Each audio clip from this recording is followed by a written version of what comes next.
Hello and welcome back to part 2 of my favourite live albums. Today we'll be discussing my favourite non-progressive rock live albums. There's not as many because the video I did yesterday was quite long, so this one's not going to be as long, hopefully, if I don't ramble. Yeah, let's just get into it. If you haven't seen yesterday's video already, then I will link it down below and you can check it out. So watch that one first if you're more interested in progressive rock, and come back to this one when you are interested in what non-prog albums I like. So a couple of them are on CD because I don't have a lot of them on vinyl. I actually love this live album. This is Made in Japan by Deep Purple. This is actually on purple vinyl. Again, perfect set list. This is just so perfectly recorded as well. Child in Time, one of my favourite songs ever. Space Truckin', Strange Kind of Woman, Highway Star, just the essential Deep Purple stuff. And I believe this is 1972, so another very great year for music. This is on a gatefold, so I will give you a little look now if you do not own this already. And it is just great. I haven't listened to Deep Purple in a long time, and I think a lot of people are asking if I like Deep Purple because I don't mention them a lot in my videos. I do love Deep Purple, and I love this live album. My favourite Deep Purple album is probably either In Rock or Fireball, which is very good. So this is Made in Japan. Next one. So I've got a little bit of a story with this one. So when I was a bit younger, more getting into classic rock stuff, this was after I was more into like glam rock and stuff. I started getting into proper classic rock. No disrespect to glam rock, I do like a lot of it still. But I started to get into more of the classic rock bands. And Led Zeppelin was one of them. It took me a little while to get into Led Zeppelin because I was still into stuff that wasn't Led Zeppelin. I don't know why it took me so long to get into Led Zeppelin. I don't know. But that all things aside, the first ever kind of video thingy I saw of Led Zeppelin was the DVD, The Song Remains the Same. And I used to watch that concert constantly with my dad. I think I got it as a Christmas present one year because we were watching it on YouTube and I just got the DVD instead. And it is probably to this day my favourite Led Zeppelin live set list, and just live in general. I mean, it's got an extended Dazed and Confused, which is one of my favourite tracks of Led Zeppelin. It's got, Rock and Roll, Black Dog, Misty Mountain Hop stuff from Led Zeppelin 4, Since I've Been Loving You, No Quarter, which is a great song. Tool do a good cover of that, actually. Just sliding that in there. And obviously stuff like Stairway to Heaven and Whole Lotta Love, which is their more well-known stuff. But this is a great set list and a great box set this is. I listen to this quite a lot, actually. This is definitely one to check out. It's got probably the ultimate Led Zeppelin set list on it, and they just sound great. A lot of people have a lot of criticisms towards Led Zeppelin, but you can't deny that they are one of the greatest rock bands of all time. And I might get a lot of people saying, oh, well, they're not, You can't deny that they were very successful, they had a sound that no one else really had at that point. And they're just a really good band. This is really good. But this is my personal favourite. So this one is definitely influenced by my dad's taste, because growing up I used to hear a lot of this band, and you know what's coming because I did a video about them yesterday, and that is the Grateful Dead. And this is my favourite of their live catalogue. I mean, I think most of their catalogue is live, but this is Europe 72. It's got my favourite Grateful Dead tunes on it. For example, China Cat Sunflower, I Know You Rider, Sugar Magnolia, I like that a lot. That's Truckin' as well. There's some really great stuff on this. And this is actually a really cool version of it. This is the Vinyl Me Please from the box set. It's on 3 different coloured vinyl, so that's very cool, and it just sounds really great. I love bands that will take a song and extend it as far as possible, and still keep it interesting and not have people yawning in the audience. But I'm just a big fan of jam music in general. I love improvisation. That's why I love prog so much, and Canterbury scene prog as well, all about the improv. And yeah, it just really shows the real talent of a musician, and this is very good. If you haven't heard it yet, I wouldn't be shocked because it's not really prog, but I think a lot of prog fans like the Grateful Dead. I mean, my dad's a prog fan, likes Grateful Dead. Alright, moving into metal now.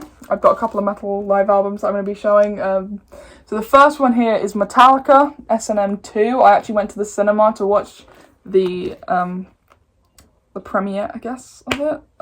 It was being shown in Odeon. Me and my dad went, and it was amazing. It was amazing. I'm a big Metallica fan. I've seen them twice. They were one of the first metal bands I got into properly. I have a funny story about how I got into Metallica. This was years ago now. I think we were staying with family, and I was walking around a field, and I was really big into a band called Avenged Sevenfold, which some of you might be aware of, and they were touring with Metallica, and obviously I knew Metallica because they're just a very well-known name. They're a very well-known band in the world, probably the biggest metal band of all time. I was like, you know what, let's give Metallica a listen. So the first song I ever heard by them was Master of Puppets, and I was like, why is a metal song 8 minutes long? And then I realised why it was 8 minutes long. It is a masterpiece, that. And I just loved them ever since. I got really, really into them, and I'm still really, really into them. And I'm really happy that Johan is also very into Metallica. We've both seen them twice, so we're going to try and go together on our third time.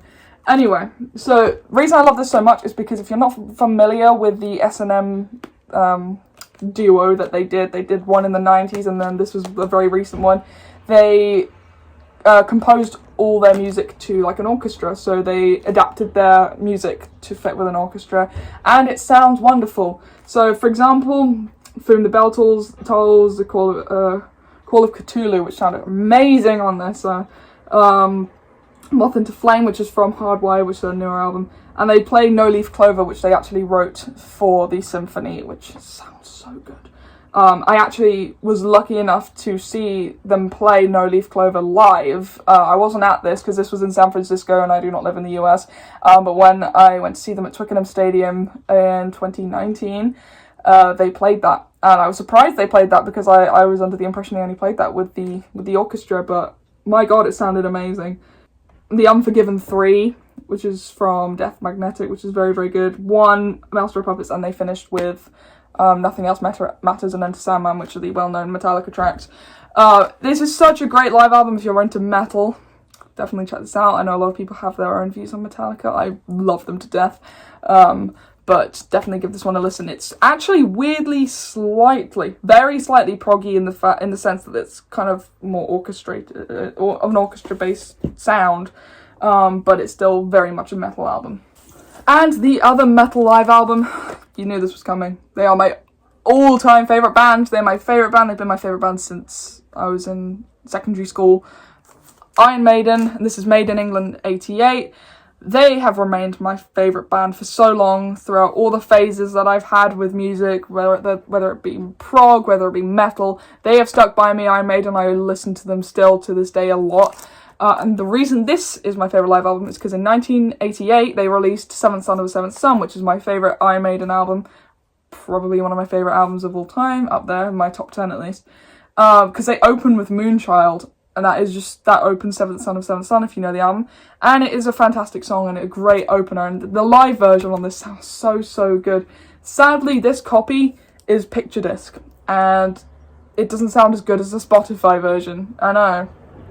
Crazy. But they play a lot of other great stuff. You know, they play stuff from the really early Iron Maiden with Paul Di'Anno, like Killers, Running Free, the actual title track, Iron Maiden. But they also play later stuff like Wasted Years, Can I Play With Madness, Clairvoyant, Hallowed Be Thy Name, Number of the Beast. They play a lot of their classics on this album. That's why I love it so much. And I just think Steve Harris is the most incredible bass player, actually very, very much influenced by progressive rock. You could kind of say in a way that Iron Maiden have got their progressive rock roots. You know, if you listen to the bass lines, you know, that's someone who's influenced by Yes and Jethro Tull and stuff like that. But this is a fantastic live album. If you're not into Iron Maiden at all, definitely check them out. They did have to go on me because I didn't really like them that much at first, because I thought, well, I like Metallica and that's about it when it comes to metal. But Iron Maiden, they are the most amazing band, and they are still releasing albums to this day. Their most recent album, Book of Souls, which was 2015 or 2016, is fantastic. I really recommend that one. And, you know, their early 2000s stuff as well, you know, like Brave New World, Matter of Life or Death, that is very good as well. But I'm more a fan of the like late 80s to like early 2000s Iron Maiden. Not big into the Blaze Bayley era of Iron Maiden. I mean, Sign of the Cross is a great song, which is a Blaze Bayley era Iron Maiden track, but my favourites are with Bruce Dickinson and also Adrian Smith on guitar as well, who left in the 90s, I believe. So definitely check this one out. It's one of my favourite albums ever. Alright, here's one that's very, very new to me, but my dad recommended me this, and I fell in love with it pretty much instantly.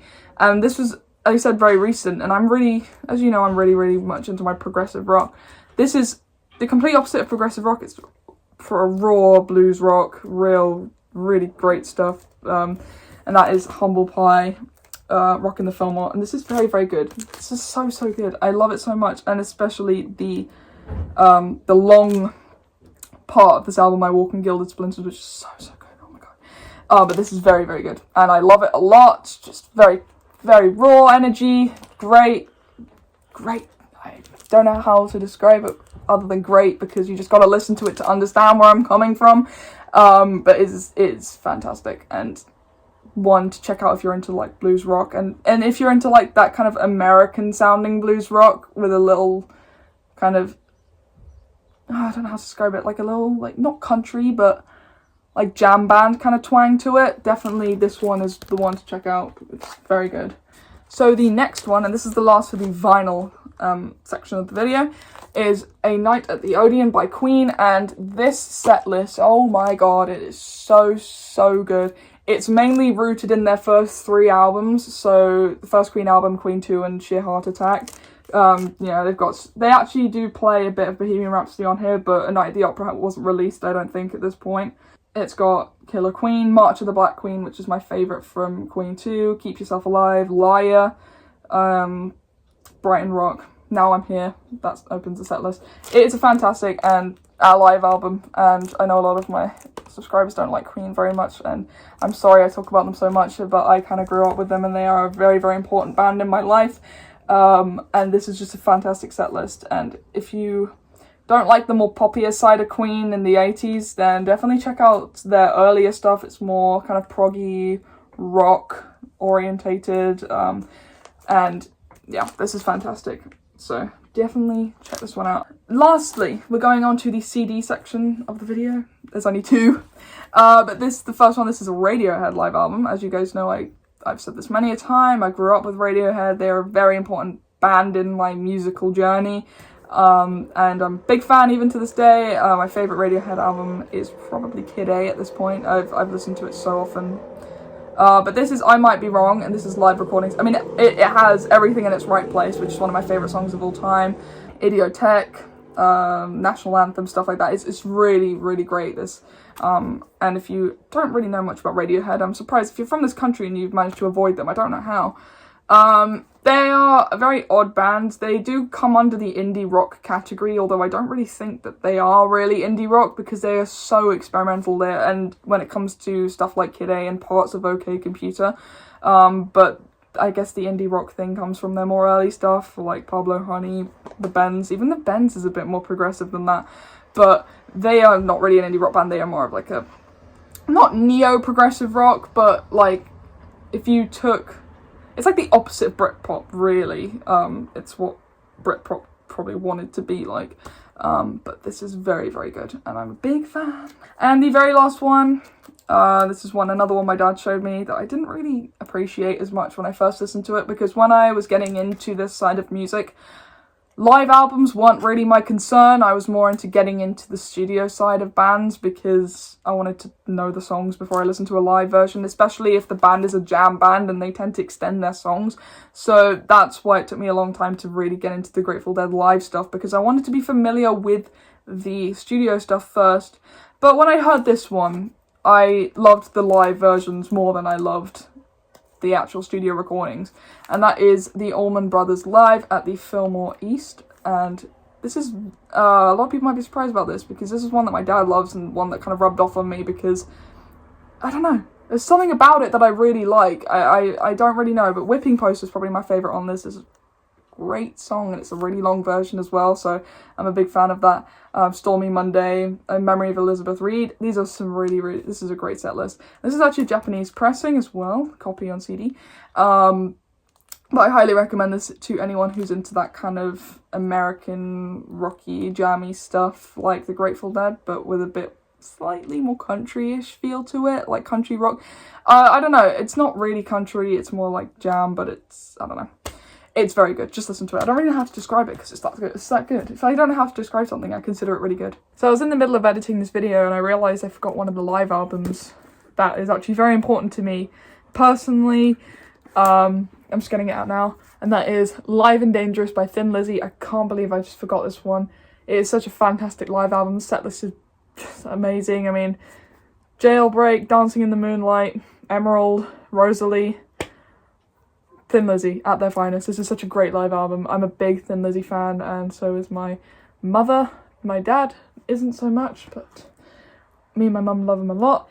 I highly recommend it if you are a fan of Thin Lizzy. They play a lot of great stuff on that live album, and it's just got a really great energy and atmosphere to it. So that is Live and Dangerous by Thin Lizzy. And that is the end of my live album saga. Let me know what your favourite live albums are in the description below. In the comment section below. There is a lot that I have probably missed out on, but these are just, again, my personal favourites. If you don't like them, then that is your opinion. Right, see you later. Bye.